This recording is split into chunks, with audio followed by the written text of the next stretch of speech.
So I'm back at it again. I feel like I'm gonna do a what's coming towards you this week video because I kind of like that topic. I need to pick up on the energy of whoever has clicked on this video or whoever gets guided to this video. And they expect this week. What's coming towards them this week? What can they expect this week? What's coming towards them this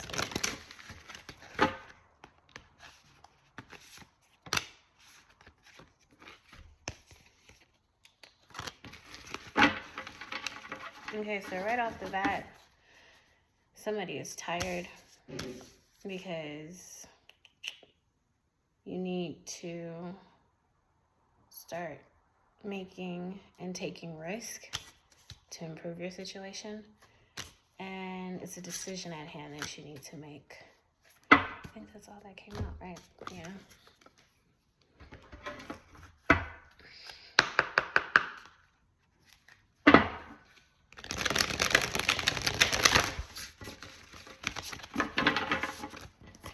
I'm going to pick up on the energy of whoever has clicked on this video. Allow me to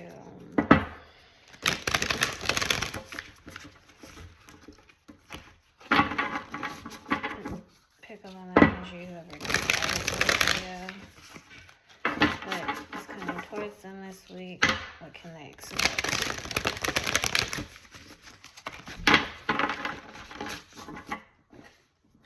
What's coming towards them?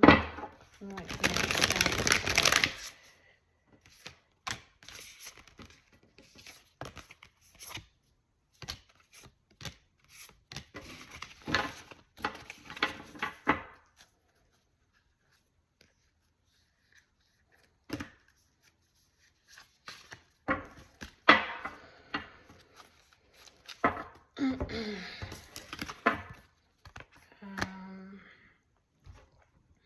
Let's see if the fairies have anything they want to say.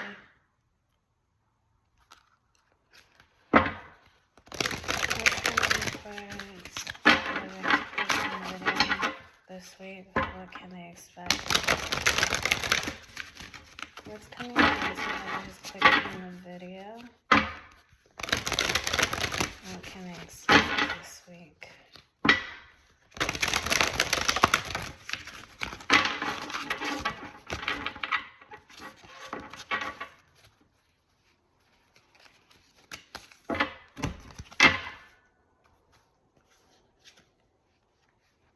I flipped these cards upside down by accident. And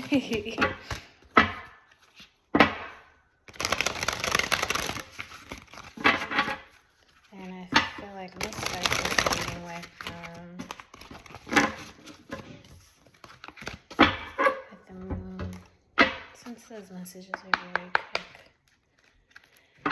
What can whoever has clicked on this video expect this week? What's coming towards them?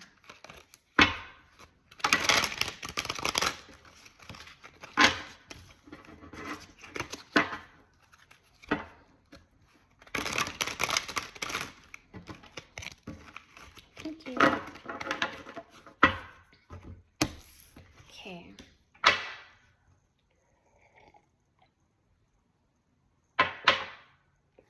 So, I'm going to start off with the moon. Make sure you're bringing love into your life, okay? Whatever situation you're dealing with, whatever situations you have going on, this week you need to be bringing love, okay? That's what's coming towards you possibly too. Nothing will come of the situation. So if you are currently dealing with any situations this week where it doesn't serve your highest possible good, make sure you are closing them out. Hold your vision. So keep your ideas in mind where you're currently at, where you would like to go, where you see yourself being, you know, what motivates you, what are your passions, what brings you joy, what protects your peace, what feeds your soul. Keep those things in mind. And while you do it, keep confidence about it, right? If you stay true to yourself, if you keep integrity about yourself, you keep your dignity about yourself, you keep your self-respect, these things will carry you very far. So 17 is what you got from fairies.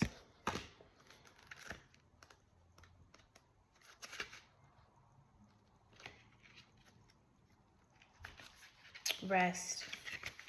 What's funny is I just got up from resting. I pretty much rested all day, throughout the day today, just to catch up, because yesterday I was kind of tired. And since I work throughout the week, it's like I try to be still and give my body the nourishment that it needs. So rest. It's very important, okay? To rest whenever possible. In a darkened room, a child sleeps soundly in a cradle. The curtains are drawn around the parent's bed. It is time for sleep, to give the body a rest, to let the mind dream of new worlds and new ideas. 2 gargoyles have been carved into the tops of the bed. They keep watch over the family as they dream, meaning rest is a treasured component of any spiritual quest. If you have drawn this card, it is time to take a break, finish what you are doing, and step away for a bit. It is time to sleep, perchance to dream. Give yourself a break. So when you dream, when you give yourself a break, and an opportunity to sleep, to rest, to dream, you can, whether it's daydream, wishful thinking, manifesting, speaking about it, calling it in, trying to co-create with the universe, these things help bring your visions into play, right? It's a matter of, are you giving yourself an opportunity to dream? And if so, are you dreaming big enough to where you understand that whatever you think about, speak about, dream about, constantly thinking about, desiring, you are essentially calling it in.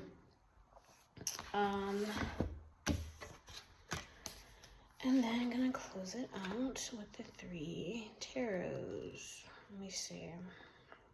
I want to say the first card was the 2 of Pentacles.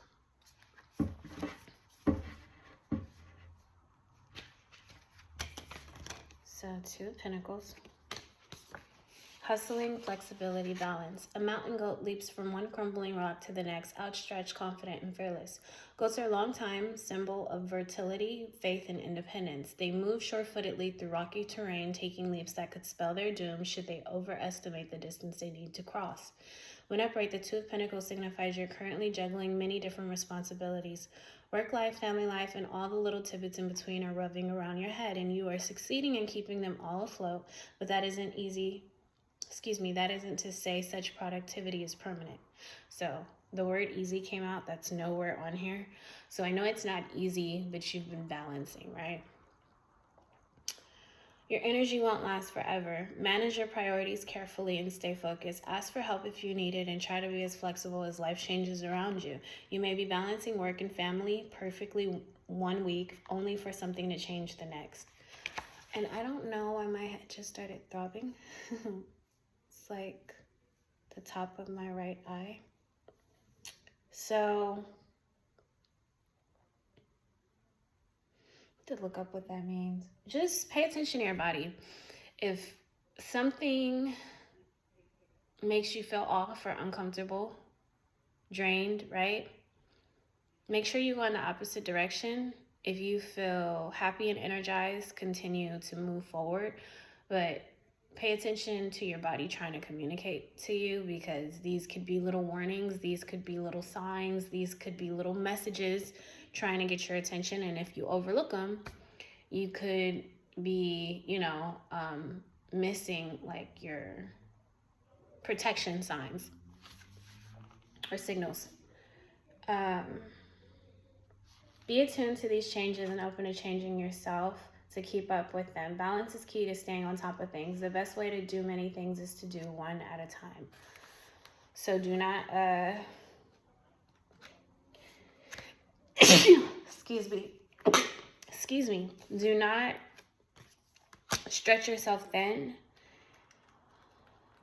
Even if you have multiple things that you need to get caught up on, or you're trying to handle, or you're trying to do, you want to make sure you are prioritizing and taking things, you know, handling them one task at a time, okay? Second card is Knight of Wands. Riskiness, adventure, self-assurance. The dolphin is poised for action. A scepter tucked behind its flipper and a mantle of fiery kelp wrapped around its energetic body. In many cultures, dolphins are symbols of energy, curiosity, passion, and creativity. The fiery essence of this passionate spirit is symbolized by the kelp's mantle, and the scepter shows its readiness to proceed no matter what adversity lies ahead. The Knight of Wands reminds us to take an active role in this shaping of our destiny, for only then can we be assured of the outcome. When upright, the Knight of Wands symbolizes the active pursuit of an idea or goal. You've foreseen the path ahead, worked hard to ready the necessary tools to get there, and are spurred into action by the passion and energy you've harnessed while preparing. Others will be drawn to your energy as well, so don't be surprised if you find yourself with company on this journey. For every step you take, your confidence will grow, but take heed that you don't fall victim to the act first, think later mindset this confidence can carry with it. The future looks good for you, but succumbing to impulsiveness can wreck even the most carefully laid plan. Temper your enthusiasm with patience and know when to think before you leap. So don't just rush into anything. Make sure you're outweighing your pros and your cons, and you're considering, you know, the long-term effects as well as the short-term effects of any decision that you're getting ready to make. And then the last card from tarot is the Ten of Wands. So burden, exhaustion, responsibility. A beaver works hard sorting through straw for 10 sticks for its dam. Persistent and competent, beavers symbolize diligence in a task no matter how heavy the burden might become along the way. The Ten of Wands reassures us that even when our work is difficult or unenjoyable, we will bask in the rewards. It only asks that we take care of ourselves in the process. While lost in the burden of our work, we never know just what might be the straw to break our backs. So I feel like, because a couple of cards have touched on not losing our footing and our balance from being, you know, overworked or overworking ourselves. So it's important to pause, you know what I mean? If you have to stop doing something and come back to do it later and focus on something else for the moment that you're able to see through in that time frame, do it. You know, it's all about balance, prioritizing, and taking care of yourself in the process. When upright, the Ten of Wands implies you've taken on a heavier workload or greater responsibility recently. This may have been a willing choice, and though it makes the road ahead harder, no, it's just a temporary situation that will lead to greater rewards in the future. This is a card that encourages you to invest in the future through hard work. It doesn't always imply taking on more work. Investing in yourself and your mental well-being by cutting down on jobs that overtax you can also lead to a greater future payout. The last few steps in any journey are the hardest, but take solace, the endpoint is in sight. There are rewards in taking on new burdens. Keep your perspective clear to understand what those rewards might be. And then your last cards, you have release. Release anything that keeps you from your path of authenticity. Earth Guide. Your sacred calling upon this planet is to simply love and be loved. Free Spirit. To be a free spirit is to float without walls, to fly without judgment, and to love without conditions. I hope that there was something in this message for you. Sending you lots of love and light. Namaste.